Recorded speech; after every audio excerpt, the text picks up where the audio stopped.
Rekan-rekan media yang saya hormati, Presiden Jokowi baru saja menerima tongkat keketuaan ASEAN dari Perdana Menteri Hun Sen. Keketuaan ini akan mulai berlaku 1 Januari sampai 31 Desember 2023. Keketuaan Indonesia dijalankan di saat situasi dunia masih dalam kondisi tidak mudah. Dari sisi geopolitik maupun ekonomi, situasi masih belum kondusif dan dunia masih mengalami tantangan multidimensi.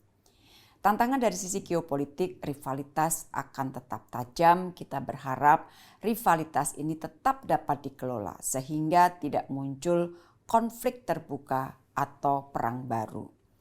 Pengelolaan yang sama juga penting dilakukan di kawasan Indo-Pasifik dan di Asia Tenggara.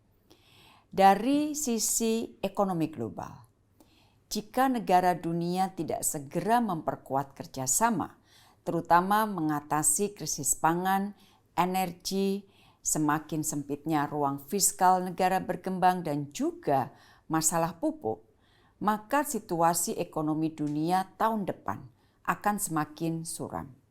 Kita patut bersyukur di tengah pertumbuhan ekonomi yang diproyeksikan terus menurun, pertumbuhan ekonomi di kawasan Asia Tenggara berada di atas rata-rata pertumbuhan ekonomi dunia. Kawasan ini memang pernah terkena dampak krisis keuangan yang cukup dalam. Namun setelah itu, Asia Tenggara memiliki kinerja ekonomi yang cukup kuat. Pertumbuhan ekonomi kawasan ASEAN hampir selalu di atas rata-rata pertumbuhan dunia. Misalnya, 2012 ASEAN 6,2%, dunia 2,7%. 2015 ASEAN 4,8%, dunia 3,1%. 2018 ASEAN 5,2%, dunia 3,3%, dan di 2019 ASEAN 4,6%, dunia 2,6%. Proyeksi pertumbuhan ekonomi kawasan ASEAN tahun 2022 sebesar 5,1%. Diprediksi lebih tinggi dari pertumbuhan ekonomi dunia sebesar 3,2%. Kalau kita lihat kinerja ekonomi masing-masing negara ASEAN untuk tahun ini juga cukup baik. Misalnya Indonesia. Untuk kuartal ketiga, Indonesia membukukan pertumbuhan ekonomi 5,72%, naik dari 5,4% pada kuartal kedua. Rekan-rekan, tren inilah yang ingin dijaga oleh Indonesia. Indonesia ingin menjadikan kawasan Asia Tenggara tetap menjadi pusat pertumbuhan, an epicentrum of growth. Tren ini akan dapat dijaga jika ASEAN tetap mampu menjadi motor stabilitas kawasan dan menjaga sentralitasnya. Jika ASEAN mampu menangani kejahatan-kejahatan lintas batas, jika ASEAN terus memperkuat ketahanan kesehatan, energi, pangan, dan keuangan, jika ASEAN terus memperhatikan kepentingan rakyatnya, termasuk para pekerja dan pekerja migran, jika ASEAN terus memberikan perhatian terhadap peningkatan proteksi dan promosi hak asasi manusia, dan yang tidak kalah pentingnya, lebih mendekatkan ASEAN dengan kepentingan rakyat. Singkat kata, Indonesia menginginkan agar ASEAN tetap penting dan relevan. To make ASEAN matters. Penting dan relevan ke dalam bagi rakyatnya, penting dan relevan keluar bagi kawasan Indo-Pasifik dan dunia.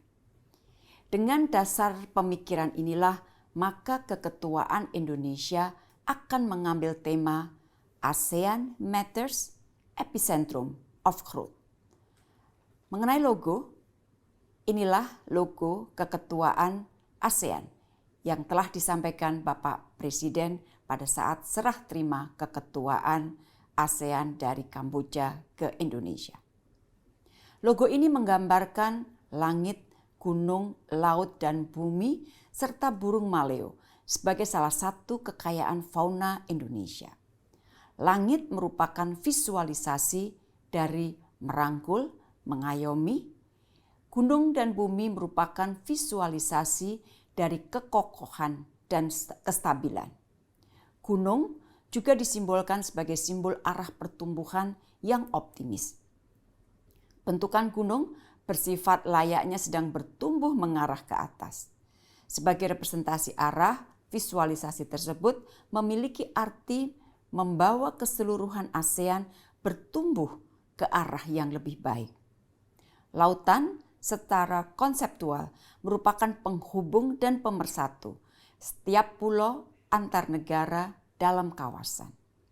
Simbolisasi fauna dengan profil burung maleo merupakan representasi kekayaan hayati Nusantara karena maleo merupakan burung khas endemik Sulawesi, Indonesia.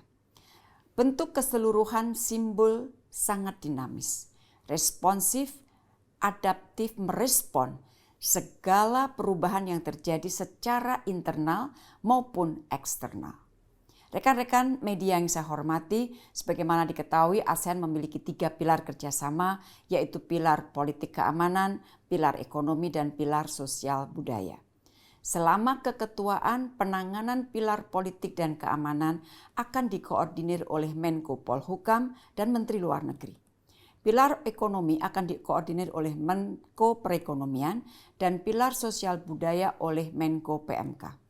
Sementara sebagai koordinator secara umum melalui Sekretariat Nasional ASEAN atau Setnas ASEAN akan dipegang oleh Menteri Luar Negeri. Tahun depan kegiatan pertama adalah kegiatan pertemuan Menteri Luar Negeri dalam bentuk retreat yang akan dilakukan pada bulan Januari. Rekan-rekan, guna memaksimalkan penggunaan gedung Sekretariat ASEAN, maka sebagian besar pertemuan di tingkat teknis akan diadakan di ASEAN Sekretariat Jakarta. Gedung ASEAN Sekretariat yang baru memiliki ruang-ruang pertemuan yang memadai, sangat layak digunakan untuk pertemuan-pertemuan ASEAN. Oleh karena itu, kalau kita ingat, ASEAN Leaders Meeting bulan April 2021 dilakukan di ASEAN Sekretariat. Demikian juga dengan pertemuan khusus para Menteri Luar Negeri yang dilakukan 27 Oktober juga dilakukan di ASEAN Sekretariat. Dan sejauh ini untuk tahun depan saja diperkirakan akan lebih dari 50 pertemuan yang akan dilakukan di ASEAN Sekretariat. Kita juga akan menggelar flagship events pada saat keketuaan, antara lain Indo-Pacific Infrastructure Forum dan ASEAN Creative Economy Business Forum. Rekan-rekan, demikian yang dapat saya sampaikan. Bismillahirrahmanirrahim.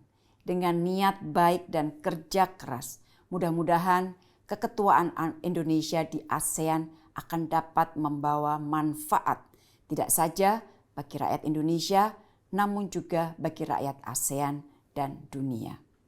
ASEAN Matters, Epicentrum of Growth. Terima kasih.